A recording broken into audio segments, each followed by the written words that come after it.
Welcome to our channel, Speck of Dust. Today we're doing 60s relics. I picked two that are definitely of their times, and both are multifaceted in the styles they present, and both have great vocalists with range and emotional edge. I picked two bands that start with the letter U. So today's selections are brought to you by the letter U and the number two. I chose a couple of records from the late 60s, which are very much documents of their time. Okay, so I have Human Expression, Love at a Psychedelic Velocity from 1967. Oh, the songs have so much variety. There's some garage, there's some psych rock, there's outsider folk. They're from LA, and their vocalist is top shelf. He's got an edge, and although he was a beginner, I guess like Jim Morrison, he could sing great and came up with some really great songs. This is pretty much what everyone was doing in 1967, but it was done with more taste and superb execution in a sort of minimal way. There's a lot of talent here, and they wrote some acclaimed singles. Side two is more psych than garage, with songs like Sweet Child of Nothingness, which is bizarre and sinister in tone. This is spooky and mystical. It reminds me a little of the Seeds or the sinister tone that Syd Barrett has, but it's more coherent. The repress is everywhere, so you can get it, and I keep it in my psych outsider folk section. Lots of great material there. 50-foot hose, Cauldron from 1968. These guys are singular. It's another animal entirely from what was going on at the time, sort of like a cobra or gazelle combo. It's got a lot of homemade electronics combined with folk, jazz, psych rock. They were part of the San Francisco scene, but didn't really fit in. And they actually had a sort of a safe set they would play when opening for the airplane. Their interest was more in classical influences like Varese and Stockhausen. And this guy who built all the electronics, he just went by Marchesky, wrote several electronic opuses using oscillators. There's no Moog or Buchla used here. It's all just jerry-rigged electronics. It's definitely of its time in that to sort of transition from Summer of Love to Winter of Hate. It's got female vocals that are treated often and are wonderfully theatrical.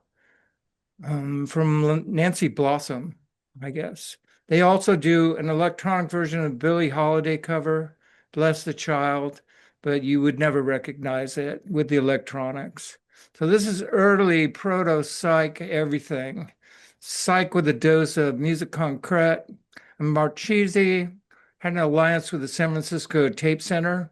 That's where all that electronic influence comes in. And it's less like the San Francisco sound. It's more like bands like the United States of America, Silver Apples. I would describe it as human improvisation with primitive mechanical repetition. I keep it in my psych outsider folk section. And they actually reunited in the 90s to make an album called Sing Like a Scaffold, which only came out on CD. Weird and wonderful stuff. 50-foot hose. My first selection is Boston's own Ultimate Spinach. And they released a total of two or three records, depending on how you count. Two with a legitimate lineup. This is the first, and it's got a wide selection of different styles, everything from all right, we'll start with baroque. Baroque to incantations of the hip death goddess, that being the standout track on this, which sounds almost Middle Eastern with this kind of loping rhythm track and this drone and lethargic vocals from the Queen of the Dead. Um, there's a humor that pervades everything, as in, for example, the plastic raincoats, hung up mines, or funny freak parade. And there's a fair amount of political stuff on this record too, such as a song, a Dove and Hawk's Clothing, which is about going to see the draft board.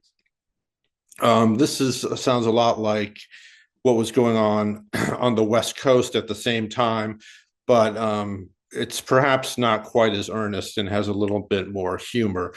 Um, Nevertheless, Ultimate Spinach never really seems to have made it onto any kind of major map, but I would rate them as being up there in skill and delivery with the titans of the era. So Ultimate Spinach, get your greens, everyone.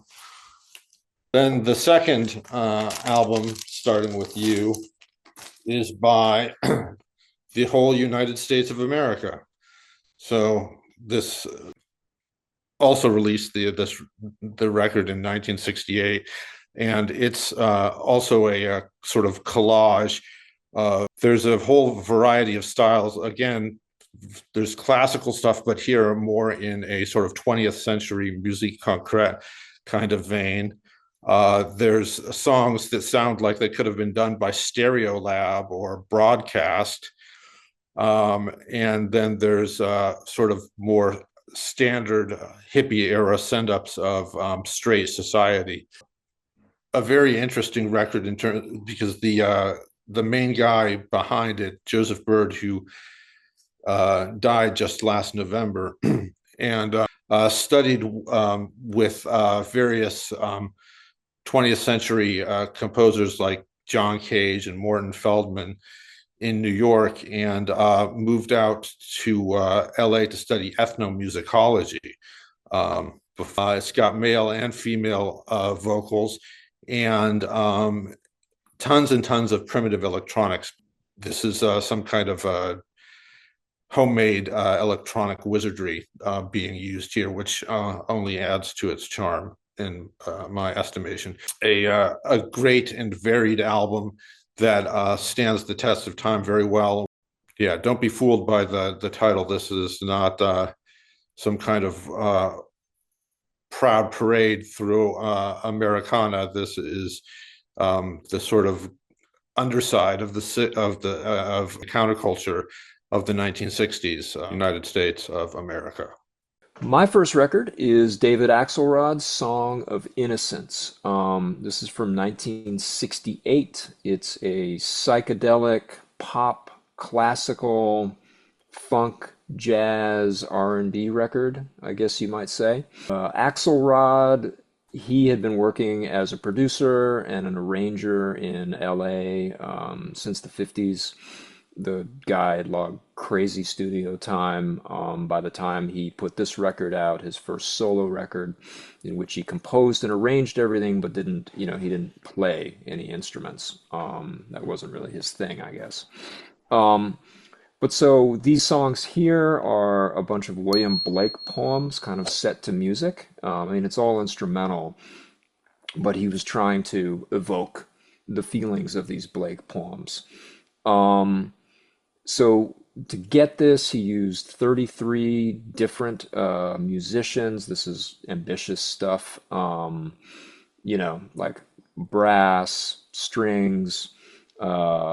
He brought in the Wrecking Crew, LA session musicians. So like the musicianship is just tight as hell. There's definitely some Summer of Love in here. Vaguely reminiscent of, the Hair soundtrack or something every so often. But at bottom, this is a jazz fusion record. And apparently, Miles Davis was listening to this record before he went and made Bitches Brew. So it was influential in that way. And it had a real half-life. Like, it didn't do well at the time, but it's one of these records that had a real crate digging half-life because it showed up particularly a song called Holy Thursday, has shown up in a million samples of hip hop songs. DJ Shadow, DJ Cam, DJ Premier, Pete Rock, the list goes on and on. So this is the kind of record you put on at a party if you want to, look kind of sophisticated maybe. Great record. Second record is Sea Shanties by High Tide from 1969. So this might be the heaviest record released in the 60s. If not, it's close. People call it proto-metal maybe. And the thing about most proto-metal albums is that there's a couple of cool songs, a couple of songs that are genuinely heavy, and the rest is kind of tepid, like rehashed blues rock. This is not like that. This is proggy, it's psychedelic, it's kind of trippy, but mostly it's just heavy as shit. Very much so for its time. The vocalist, a guy named Tony Hill, he sounds a lot like Jim Morrison, which is an interesting kind of twist. The guitars are pretty thunderous. There's acid leads just all over the place, doing battle with the electric violin, played by Simon House, who would go on to join Hawkwind a couple of years. Drumming is, pretty busy, kind of Keith Moon-esque, my favorite kind. So there's a lot going on. This record is assaultive in, a good way. It's a really cool mix of heavy and psych with some prog passages and singing. So, your mileage may vary, but I think it's great. What year did that High Tide come out? 69?